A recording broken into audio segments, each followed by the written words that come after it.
Tantor Audio, a division of Recorded Books, presents Amore, Part 1, by Bella Jewell. Narrated by Noelle Bridges and Eric London. Prologue. I stare into his eyes. Rafael Lencioni's soulless, perfect brown eyes. They're the kind of eyes you never forget, not for a single second of your life. His fingers are curled around my arm. His mouth is millimeters from mine, and his breath is hitting my cheek in short, hard bursts. It's been days since I ran from him, and if I didn't know better, I'd say the comfort that I feel from standing here in front of him is real. But we both know it isn't. His lies are breaking my heart. He's tearing it into 1,000 tiny pieces because I have to do something I honestly believed I'd never have to do. There was one rule I shouldn't have broken. He was never meant to mean anything to me. My own brown eyes don't disconnect from his. Instead, we just stare at one another, so much passing between us, the main thing being a sense of desperation. A desperation to change a life we have no say over. "Why, Julietta?" He rasps, his voice low, deep, and husky. I love the way he says my name like he means it, like it'll be the only name he ever murmurs for the rest of his life. "Answer me," he demands carefully, precisely, with an order you can't shy away from, even though he's not raising his voice. His hand gently moves from my arm up my neck, and there he cups my jaw, bringing my face closer as if he's going to kiss me. But he's not. He won't. Not here. Not in public. That would break all the rules, and Rafael does not break rules. That's the problem. That's always been the problem. "Let me go, Raf," I breathe, trying to move away from those intense brown eyes. "Not until you tell me why." Why I'm here. Why I ran from him. Why I've avoided him. Because I had to. I have to. I can't take it anymore. The lies, but mostly the pain. The intense, desperate pain. The agony of needing someone you can't have. It leaves me only one choice. I'm going to do the one thing I know will make him turn his back on me. The one thing I know will make him run in the opposite direction. The one thing I'm certain will ensure he doesn't come back. The thought of never again touching him, kissing him, laughing with him makes my heart twist and an agonizing ache forms in the pit of my stomach. But I have to do it. I have to. For him, for me, for us. So I part my lips and say the words that'll take him from my world forever. "I'm in love with you." I see it before my words are finished leaving my lips. I see the way his eyes flash. I see the way his body stiffens and he straightens, looking broken, looking confused, looking furious. His hand slides from my jaw and everything inside me screams to reach out and grab it back, but I don't. I let it fall, taking my heart along with it. He takes a step back and I watch his eyes shut down right along with his body. I watch him shove my words into a place he doesn't allow himself to access. He turns away, putting his back to me, letting me know my words have achieved what I wished. Before he's gone, he looks back over his shoulder and gives me eyes I'll probably never see again. I try to capture his face in my memory, try to remember every curve and every line, try to remember how rich his laugh is, and how he makes my heart pound. Brown eyes connect with mine, and in a low, husky voice he murmurs, "I told you not to do that." Chapter 1. "Julietta, you look stunning," my mama says, leaning down and kissing both of my cheeks, her perfume washing over my senses and reminding me to make sure I put on my own before I go out tonight. "Thank you, Mama." I smile, hugging her and then stepping back. Tucking a long strand of perfectly straight hair behind her ear, she asks, "Are you going out with Celia?" I nod, knowing what's coming even before I answer her. "Yes, we're going to that new club in town." My mama's face scrunches, and when she does that, she looks just like me. Both her and my father are Italian, but her father had an English background, so my mother isn't full Italian.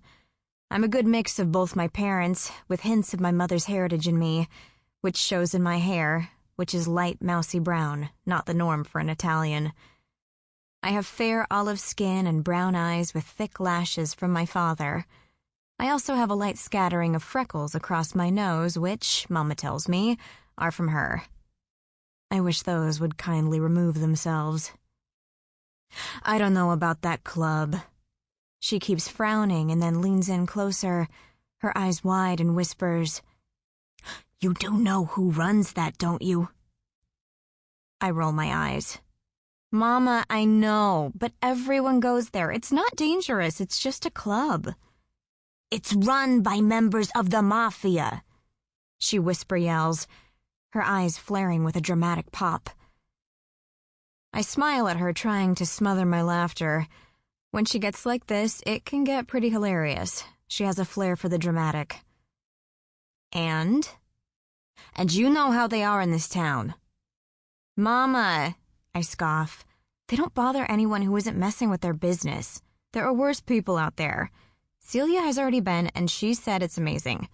Besides, I'm 24. I don't actually require permission. She flicks her arms around and then waves her finger in my face, a trait she got from my father's mama, Francesca. That woman expresses everything with her hands.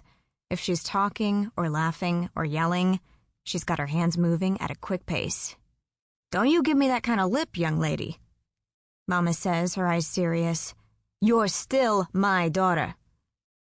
A daughter who lives on her own, has a career, and isn't stupid, I point out, also waving my finger, only a little.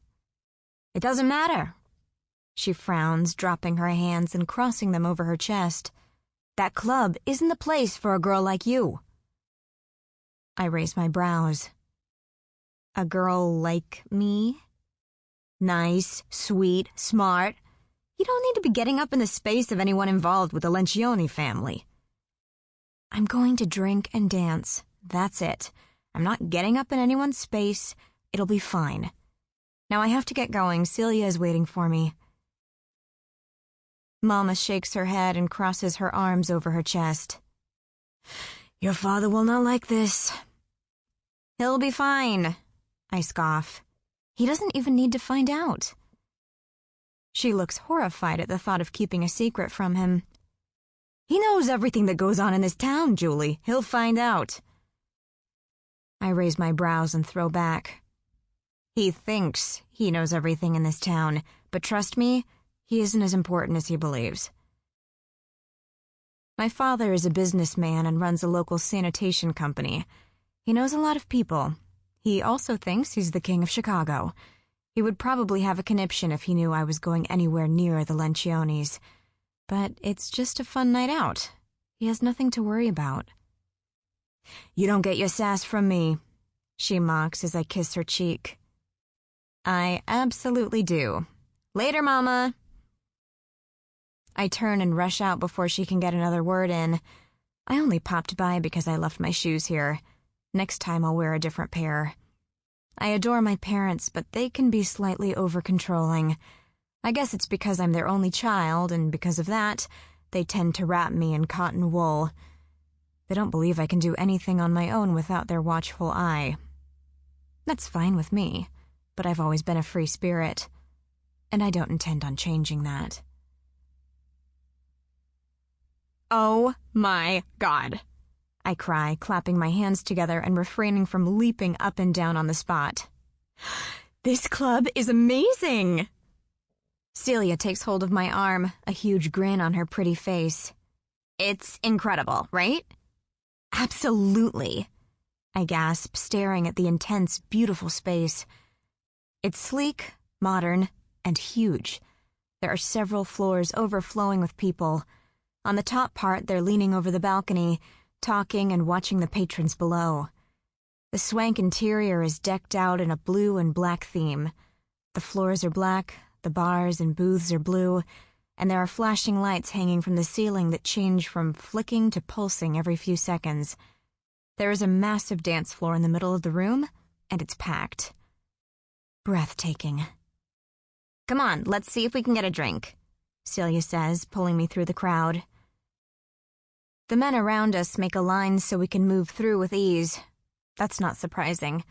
Celia is tall, dark-haired, and stunning.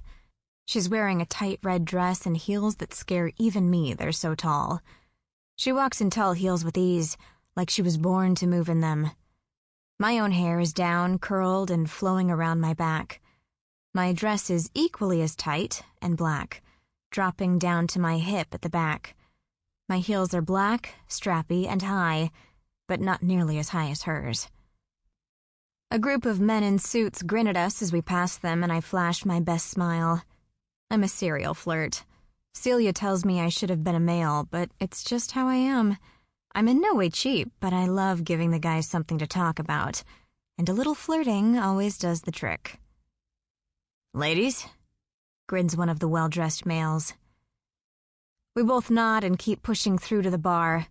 It takes around 10 minutes to get a drink, but finally we're sipping Cosmos and moving back through the swarm of people to find a booth. There aren't any free, so we opt for standing near the dance floor, swaying our hips to the music as we take in the crowd and the people who range from dancing to drinking to making out. So, you impressed? Celia asks as she leans over and yells in my ear. I nod and give her the thumbs up, letting my eyes travel over the space again. I see at the top right there is a huge room that seems to be made entirely of glass. It looks as if it's hanging over the club in a sense. Its sharp, pointed edges hover over a quarter of the club floor. My guess is the people who own this place are sitting in there right now, watching the crowd. We can't see in, but I have no doubt they can see out. You think they're watching us right now? Celia asks, looking up and following my vision. I shrug, then grin as a hilarious idea hits me. Along with being a flirt, I'm also a serial shit stirrer. I don't know. We should totally do something and see if we can get their attention. Celia giggles. Oh my God, that would be funny. It really would. I grin, still looking up at the glass room. Let's make faces at it. Oh man, no way. She chuckles. Come on, it'll be funny. She shakes her head. It's the mafia in there. They might shoot us. I scoff. They won't shoot us. People probably mess with them all the time. She thinks on it for a second, then nods. You're probably right. Come on, let's have a little fun.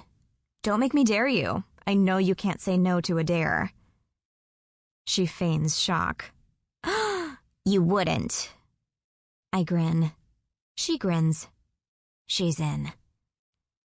I put my thumbs up to my ears and wiggle my fingers, poking my tongue out.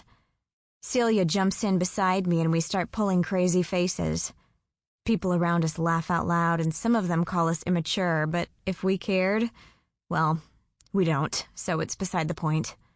Hell, I'm sure they can't see us anyway. Chapter 2.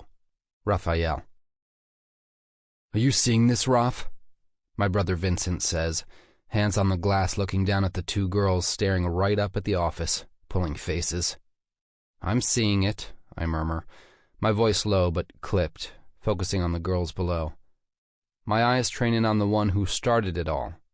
From this far, it's hard to see what she looks like clearly, but what I can see is that she's got hair that makes her look luscious and extremely feminine, long legs and a killer body.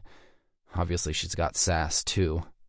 My mouth twitches as I stare down at her and her friend, who are currently sticking their fingers in their noses and pulling them up to make pig faces. Vin is grinning.